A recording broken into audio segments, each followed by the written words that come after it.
Bollywood silver screen presenting good bye Christopher robin. ये एक सच्ची कहानी है और इस कहानी को सुनने के बाद आप जान पाएंगे कि कैसे विनी द पूह कार्टून, जो कभी न कभी हर एक बच्चे और बड़े की पसंद रहा है, उसका इजाद कैसे हुआ और क्रिस्टोफर रॉबिन कौन था और किन हालातों में ये सारी कहानियां बनी। ये कहानी शुरू होती है वर्ल्ड वॉर 2 से सन 1941 में, जब एक आदमी जिसका नाम एलन अलेक्जेंडर मिलर है, उसके पास एक औरत का लेटर आता है और उस लेटर को देखकर वो इमोशनल हो जाता है और कहानी फ्लैशबैक में चली जाती है। और अब कहानी आती है वर्ल्ड वॉर 1 सन 1916 में, जब एलन इस जंग का हिस्सा होता है। वो जंग लड़ता है और जंग लड़ने के बाद वो अपनी पत्नी डेफनी के पास वापस आता है। जंग खत्म हो चुकी है। एलन पेशे से एक मशहूर राइटर होता है जो कविताएं और नाटक लिखता है। अब धीरे धीरे वक्त बीतता है और इनके घर में एक बच्चा पैदा होता है और उस बच्चे का नाम ये क्रिस्टोफर रॉबिन रखते हैं। प्यार से वो उसे बिली मून बुलाते हैं। हालांकि एलन की बीवी क्रिस्टोफर के पैदा होने से बिल्कुल खुश नहीं होती, क्योंकि वो नहीं चाहती थी कि उनके घर में लड़का हो, वो चाहती थी कि उनके घर में लड़की हो। वो एलन को बोलती कि मैं अब इससे प्यार नहीं कर सकती, क्योंकि जब ये बड़ा हो जाएगा तो ये भी जंग में जाएगा और मुझे भी इसका इंतजार करना पड़ेगा जिस तरह से मैंने तुम्हारा इंतजार किया था, वो भी बिना किसी उम्मीद के। और अब मेरे अंदर ये सब सहने की शक्ति नहीं है। इसके बाद वो क्रिस्टोफर रॉबिन के लिए एक नैनी रखते हैं जिसका नाम ऑलिव होता है और ऑलिव क्रिस्टोफर रॉबिन से बहुत प्यार करती है। धीरे धीरे वक्त बीतता है और क्रिस्टोफर रॉबिन 3 साल का हो जाता है। लेकिन इन 3 सालों में सिर्फ ऑलिव ने उसका ध्यान रखा होता है, क्योंकि उसके माँ बाप पार्टीज में और अपने काम में बहुत बिजी होते हैं। वो क्रिस्टोफर रॉबिन पर ध्यान दे नहीं पाते और एलन लगातार नाटक लिखता है। लेकिन अब वो अपने काम से ऊब चुका है और वो किसी आइसोलेटेड जगह पर जाना चाहता है जहां पर वो कुछ नया, कुछ अच्छा लिख सके। इसीलिए वो अपने पूरे परिवार के साथ इंग्लैंड की एक कंट्री साइड जगह पर चला जाता है, जो पूरी तरह से एक जंगल होता है। और अब एलन का पूरा परिवार वहां पर शिफ्ट हो गया है। लेकिन वहां पर शिफ्ट होने के बाद भी एलन कुछ ज्यादा लिखता नहीं है। अब जब यहाँ पर उनका पूरा परिवार शिफ्ट हो जाता है तो डेफनी अपने बेटे क्रिस्टोफर रॉबिन को कुछ खिलौने देती है, जिसमें एक टेडी बेयर होता है, एक पिगलेट होता है, एक टाइगर और एक गधा। और इन सब खिलौनों को पाकर क्रिस्टोफर रॉबिन बहुत खुश होता है। क्रिस्टोफर अपनी मॉम से पूछता है कि इस टेडी बेयर का नाम क्या है। उसकी मॉम बोलती है कि इसका नाम एडवर्ड है। और अब वो अपने खिलौनों के साथ खेलना शुरू कर देता है। अब एक दिन क्रिस्टोफर के डैड एलन जंगल की तरफ जा रहे होते हैं और क्रिस्टोफर भी उनका पीछा करना शुरू कर देता है। और जब उसके डैड उसे देखते हैं तो उसके डैड बोलते हैं कि तुम्हें घर जाना चाहिए। क्रिस्टोफर बोलता है क्या मैं वापस चला जाऊं? उसके डैड बोलते हैं कि नहीं, चलो मेरे साथ। और वो दोनों आगे चलना शुरू करते हैं। अब क्रिस्टोफर अपने डैड से बोलता है कि मेरे पास जो डोंकी है, क्या आप उसके लिए कोई नाम रख सकते हैं? उसके डैड बोलते हैं कि उसका नाम ईयोर है। और इस नाम को सुनकर क्रिस्टोफर बहुत खुश होता है। अब जब ये आगे जा रहे होते हैं तभी एलन को मधुमक्खियों की आवाज सुनाई देती है और उस आवाज को सुनकर वो सहम जाता है। दरअसल उस आवाज से उसे वर्ल्ड वॉर 1 की याद आती है, जब वो जंग में था और आज भी उसके दिमाग से वो यादें निकल नहीं पाई है। क्रिस्टोफर बोलता है कि ये तो सिर्फ मधुमक्खियां हैं, ये अपना शहर ढूंढने के लिए आई है।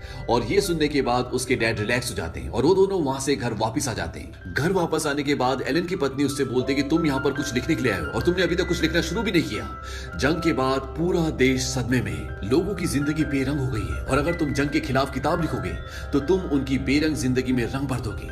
डेफनी बोलती है कि मैं लंदन जा रही हूँ, क्योंकि तुम एक ऐसे राइटर हो जो लिखता ही नहीं और अगर तुम लिखोगे नहीं तो तुम्हें झेलना मुश्किल है। एलन बोलता है कि तुम वापस कब आओगी?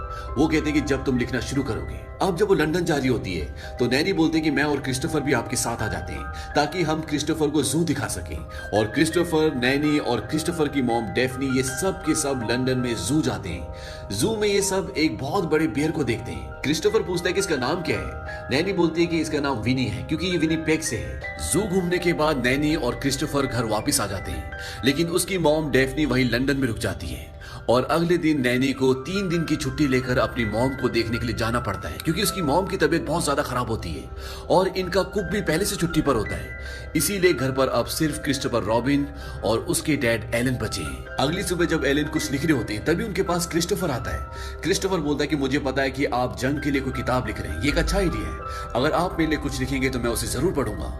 एलन बोलते हैं क्या तुम मेरे साथ बाहर घूमने चलोगे? क्रिस्टोफर बोलता है ठीक है। और ये दोनों बाहर घूमने जाते हैं। और जब ये घूम रहे होते हैं तभी क्रिस्टोफर उसे बताता है कि जब हम जू में गए थे तो वहां पर मैंने एक भालू को देखा था जिसका नाम विनी था। और उसका नाम विनी इसलिए था क्योंकि वो विनीपेग से था। सिपाहियों ने उसकी मॉम को मार दिया और वो जू में आ गया, जहां उसे सब घूरते हैं। इसके बाद एलन अपने बेटे को बोलता है कि यहाँ पर मधुमक्खियां हैं, अगर यहाँ पर मधुमक्खियां हैं तो यहाँ पर भालू भी होंगे। क्रिस्टोफर बोलता है कि यहाँ पर भालू नहीं है। तभी उसके पिता उसे पेड़ पर एक भालू दिखाते हैं जो कि क्रिस्टोफर का टेडी बेयर होता है, जिसका नाम होता है एडवर्ड, जो उसकी मॉम ने उसे खिलौना दिया होता है। दरअसल उसके डैड उसके साथ खेल रहे होते हैं। क्रिस्टोफर बोलता है कि आज से मैं इसे विनी बोलूंगा और वो उसका नाम विनी रख देता है। और उसके डैड क्रिस्टोफर के साथ इसी तरह से खेल खेलना शुरू कर देते हैं। जब वो डिनर करते हैं तब वहां पर खाना बहुत ज्यादा होता है और उसके डैड वहां पर उसके सारे खिलौनों को बिठा देते हैं। और ये सब करने में क्रिस्टोफर को बहुत मजा आ रहा होता है क्योंकि उसके पिता पहली बार उसके साथ खेल रहे होते हैं, उसके साथ टाइम बिता रहे होते हैं। और इस खेल में वो अपने बेटे के साथ बहुत सारी कहानियां बनाता है। वो टाइगर का नाम टिगर रख देते हैं, बेयर का नाम विनी, और जो उनके पास डोंकी होता है उसका नाम ईयो रखते हैं, और पिगलेट का पिगलेट। और इसी तरह इनके पास अब बहुत सारी कहानियां हैं। और एलन शहर से अपने एक दोस्त को बुलाता है जो क्रिस्टोफर रॉबिन और उसके खिलौनों के बहुत सारे स्केचेस बनाता है ताकि वो उसे अपनी कहानी में इस्तेमाल कर सके। और इसके साथ साथ वो एक पोयम भी लिखता है और उस पोयम को वो अपनी पत्नी को भेजता है। इस पोयम का नाम होता है वेस्पर्स और ये विनी द पू से रिलेटेड होती है। और कुछ दिनों बाद उसकी पत्नी घर वापस आ जाती है और वो उसे बताती है कि मैंने तुम्हारी पोयम को पब्लिश करवा दिया और वो लोगों को बहुत पसंद आई है। और अब एलन विनी द पू किताब के ऊपर और भी ज्यादा मेहनत करना शुरू कर देता है। और जब उसकी पहली किताब पब्लिश होती है तो वो रातों रात फेमस हो जाता है। एलन पहले से बहुत बड़ा राइटर था, लेकिन इस किताब के आने के बाद उसका सारा काम जो उसने पहले किया होता है वो सब छुप जाता है क्योंकि ये किताब लोगों को इतनी पसंद आती है कि वो रातों रात एक बहुत बड़ा सेलिब्रिटी बन जाता है। लोग अब उसकी किताब के बारे में, उसकी कहानियों के बारे में जानना चाहते हैं। और जब लोगों को ये पता चलता है कि क्रिस्टोफर रॉबिन एक सचमुच का लड़का है तो लोगों की जिज्ञासा और भी बढ़ जाती है और अब लोग क्रिस्टोफर रॉबिन से मिलना चाहते हैं, उसके बारे में जानना चाहते हैं। कुछ दिनों बाद क्रिस्टोफर रॉबिन की नैनी भी घर वापस आ जाती है। उसे देखकर क्रिस्टोफर रॉबिन बहुत खुश होता है। दरअसल उसकी मॉम की मृत्यु हो गई थी, इसीलिए उसे कुछ ज्यादा ही टाइम लग गया। उसकी नैनी बताती है कि मैंने क्रिस्टोफर रॉबिन की प्रेयर्स के बारे में जो आपने पोयम लिखी थी वो अपने दोस्त के घर पर देखी और मुझे बहुत खुशी है कि लोगों को ये पोयम इतनी पसंद आई। दरअसल एलन ने जो पोयम लिखी थी वो क्रिस्टोफर रॉबिन की प्रेयर्स के बारे में थी जिसे सभी लोग बहुत पसंद कर रहे थे। अब जब क्रिस्टोफर रॉबिन इतना फेमस हो चुका है तो उसका पूरा लाइफस्टाइल चेंज हो चुका होता है। उसके लिए कई चिट्ठियां हर रोज आती है, वो पार्टीज में जाता है, लोग उसके साथ फोटो खिंचवाना चाहते हैं, उसके ऑटोग्राफ चाहते हैं। लेकिन क्रिस्टोफर रॉबिन को ये सब इतना पसंद नहीं आता क्योंकि वो सिर्फ जंगल में अपने पिता के साथ खेलना चाहता था। लेकिन अब वो सारा का सारा खेल बंद हो चुका है क्योंकि एलन जो कि उसके पिता हैं वो अपने काम में इतने बिजी हैं कि वो क्रिस्टोफर रॉबिन को वक्त दे नहीं पाते। जहां पहले वो बैट बॉल खेलते थे, एक साथ कहानियां बनाते थे, अब वो अपने बेटे क्रिस्टोफर रॉबिन को बिल्कुल भी वक्त नहीं दे पाते। वो हमेशा पार्टीज में या अपने लिखने के काम में बिजी रहते हैं और इस बात से क्रिस्टोफर रॉबिन बहुत उदास भी हो जाता है। क्रिस्टोफर रॉबिन की जो नैनी होती है वो भी नहीं चाहती कि क्रिस्टोफर रॉबिन की जिंदगी जिस तरह से चल रही है उस तरह से उसकी जिंदगी चले क्योंकि वो जानती है कि वो सिर्फ अपने पिता का साथ चाहता है। उसे पार्टीज, ये इंटरव्यूज, ये चमक धमक की दुनिया, इससे कुछ लेना देना नहीं है। लेकिन ये बात उसके माँ बाप नहीं समझ पाते और बिली के पास अब सिर्फ उसकी नैनी का प्यार है। लेकिन कुछ दिनों बाद नैनी को भी एक आदमी से प्यार हो जाता है जिसका नाम एल्फ्रेड होता है। और जब बिली को ये बात पता चलती है तो उसे बहुत दुख होता है क्योंकि वो नैनी को किसी के साथ भी बांटना नहीं चाहता। हालांकि नैनी उससे अपने बेटे से भी ज्यादा प्यार करती है। लेकिन क्रिस्टोफर रॉबिन को लगता है कि अगर उसने एल्फ्रेड से शादी कर ली तो वो मुझसे दूर हो जाएगी और वो ये बात अपने मॉम डैड को बता देता है कि वो शादी कर रही है क्योंकि उसे लगता है कि अगर उन्होंने शादी कर ली तो वो मुझे हमेशा के लिए छोड़कर चली जाएंगी। और जब उसके मॉम डैड को ये बात पता चलती है तो क्रिस्टोफर की मॉम डेफनी नैनी को ताना देती है। वो बोलते कि अब हमें समझ में आया है कि हमारा बेटा इतना उदास क्यों रहता था। नैनी एलन को बोलते कि आप वो बिल्कुल नहीं कर रहे जो क्रिस्टोफर के लिए अच्छा है, आप उसे अपनी किताबें बेचने के लिए इस्तेमाल कर रहे हैं। उसे एहसास दिलाइए कि आप उसकी परवाह करते हैं। क्रिस्टोफर की मॉम डेफनी बोलती कि परवाह, मैंने उसे पैदा किया है। नैनी बोलती कि माफ करना, पर पैदा तो जानवर भी करते हैं। वो एलन को बोलती है कि एक पिता को अपने बेटे का साथ देना चाहिए, उसे आपकी जरूरत है। और नैनी काम छोड़कर चली जाती है। क्रिस्टोफर को इस बात से बहुत दुख होता है। हालांकि नैनी के लिए भी उसे छोड़कर जाना इतना आसान नहीं है क्योंकि वो उसे बहुत प्यार करती है। लेकिन अब वो मजबूर है। और नैनी के जाने के बाद धीरे धीरे एलन को यह एहसास होता है कि उसने गलती की। दरअसल ये क्रिस्टोफर रॉबिन की खेलने कूदने की उम्र है, ना कि इंटरव्यू देने की, पार्टीज में जाने की। और वो एक दिन अपने बेटे को बोलता है कि आज के बाद मैं क्रिस्टोफर रॉबिन के बारे में, विनी द पू के बारे में, टिगर के बारे में कुछ भी नहीं लिखूंगा, एक लफ्ज भी नहीं। क्रिस्टोफर रॉबिन बोलता है क्या अब विनी द पू दोबारा से हमारा हो जाएगा? एलन बोलते कि नहीं, अब वो दुनिया का हो चुका है। लेकिन मैं तुमसे वादा करता हूं कि मैं क्रिस्टोफर रॉबिन के बारे में एक लाइन भी नहीं लिखूंगा, और ना ही अब तुम्हें फोटोग्राफ्स खिंचाने पड़ेंगे, ना ही बड़े बड़े लोगों के साथ चाय पर जाना पड़ेगा। अब जो तुम चाहे वो कर सकते हो। इस बात से क्रिस्टोफर रॉबिन बहुत खुश होता है और अब उसके डैड उसे एक बोर्डिंग स्कूल में भर्ती कर देते हैं। लेकिन वहां के बच्चे क्रिस्टोफर रॉबिन को विनी द पूह की वजह से बहुत चिढ़ाते हैं। इस बात से वो बहुत परेशान हो जाता है। धीरे धीरे वक्त बीतता है और वो बड़ा हो जाता है और अब वर्ल्ड वॉर 2 शुरू हो चुका है और वो आर्मी में जाना चाहता है। लेकिन जब वो टेस्ट देता है तो वो मेडिकल में फेल हो जाता है। इस बात से वो बहुत डिसअपॉइंट हो जाता है।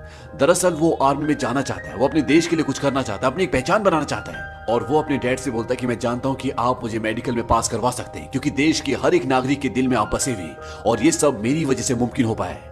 और एलन ना चाहते हुए भी उसे आर्मी में भर्ती करवा देते हैं। और वॉर में जाने से पहले क्रिस्टोफर अपने डैड को बोलता है कि उस बेर ने मेरी जिंदगी खराब कर दी। मैं जहां भी जाता हूं लोगों को पता चल जाता है। जब मैं छोटा था हम जंगल में खेलते थे और फिर आपने किताब लिखी और सब कुछ खत्म हो गया। आप पूरी तरह से बदल गए। एलन बोलता कि ये सच नहीं है। जैसे ही मुझे एहसास हुआ मैंने वो लिखना छोड़ दिया था। वो मेरी जिंदगी के सबसे अच्छे दिन थे। क्रिस्टोफर बोलता है फिर आपने उन्हें बेच दिया। एलन बोलता है कि तुमने ही कहा था कि मेरे बारे में किताब लिखो। क्रिस्टोफर बोलता है कि मैंने मेरे बारे में नहीं, मेरे लिए कहा था। और इसके बाद क्रिस्टोफर ट्रेन से वहां से जंग पर चला जाता है। कहानी वापस प्रेजेंट में आती है और एलन वो लेटर खोलता है जो अभी अभी उसे मिला है। उसमें लिखा होता है कि आपके बेटे लापता है, संभवतः मारे गए। इस खबर को सुनकर वो पूरी तरह से टूट जाता है। उसकी पत्नी भी बहुत रोती है और इसके बाद एलन क्रिस्टोफर की नैनी के पास जाता है। नैनी को जब ये पता चलता है तो नैनी भी फूट फूट कर रोती है, क्योंकि वो आज भी क्रिस्टोफर से बहुत प्यार करती है, उसे अपना बेटा मानती है। और एक रात को जब एलन अपने घर के बाहर बैठा होता है तो तभी उसे सामने से कोई आता हुआ नजर आता है। और जब वो ध्यान से देखता है तो उसका बेटा क्रिस्टोफर रॉबिन वहां से आ रहा होता है। वो जिंदा होता है और उससे हाथ मिलाता है। एलन अपने बेटे को बोलता है क्या तुम सच में बिली मून हो, क्योंकि वो अपने बेटे को हमेशा बिली मून ही कहकर बुलाता था। वो कहता है कि हाँ मैं जिंदा हूँ। इसके बाद क्रिस्टोफर रॉबिन की मॉम भी आ जाती है और वो भी अपने बेटे को देखकर बहुत खुश होती है। उसकी आंखों में आंसू आ जाते हैं। और जब नैनी को पता चलता है कि क्रिस्टोफर रॉबिन जिंदा है तो वो उसे मिलने आती है और उसके गले लगकर वो बहुत रोती है। इसके बाद क्रिस्टोफर अपने डैड को बोलता है कि जब हम रेगिस्तान में थे और हम पर फायरिंग हो रही थी तो एक आदमी गाना गाने लगा विनी द पूह का, और जब वो गा रहा था तो उसको अपने घर की याद आ रही थी। वो गाना उसे उसके बचपन में ले गया। ये जादू आपकी वजह से हुआ, पर वो गाना सबसे पहले मेरा था। उसके डैड बोलते हैं कि पर मैंने उसे बेच दिया। क्रिस्टोफर बोलता है जब फर्स्ट वर्ल्ड वॉर के बाद लोगों की उम्मीद टूट चुकी थी तब आपने उन्हें याद दिलाया कि बचपन क्या होता है, खुशियां क्या होती है। वो कहानियां, ये जंगल हमारा था किसी और का होने से पहले। एलन बोलता है और हमेशा ही रहेगा। अब इन दोनों के बीच में जितने भी गिले शिकवे होते हैं वो सब दूर हो चुके हैं। पर एलन के ना लिखने के बाद भी विनी द पूह की शोहरत बढ़ती चली गई। क्रिस्टोफर रॉबिन ने अपनी कहानियों से जितने भी पैसे कमाए उसने उसका एक भी पैसा नहीं लिया। उन्होंने खुशहाल शादीशुदा जिंदगी बिताई और एक किताबों की दुकान भी खोली, और नैनी क्रिस्टोफर की जिंदगी का हमेशा एक हिस्सा रही। आज भी क्रिस्टोफर के खिलौने न्यूयॉर्क पब्लिक लाइब्रेरी में रखे हुए हैं, जिन्हें हर साल 7.5 लाख लोग देखने आते हैं। और हाल ही में विनी द पूह को बच्चों की आज तक की सर्वश्रेष्ठ किताब माना गया है। और इसी के साथ ये सच्ची कहानी यहीं खत्म होती है। उम्मीद करते हैं कि आपको ये कहानी पसंद आई होगी।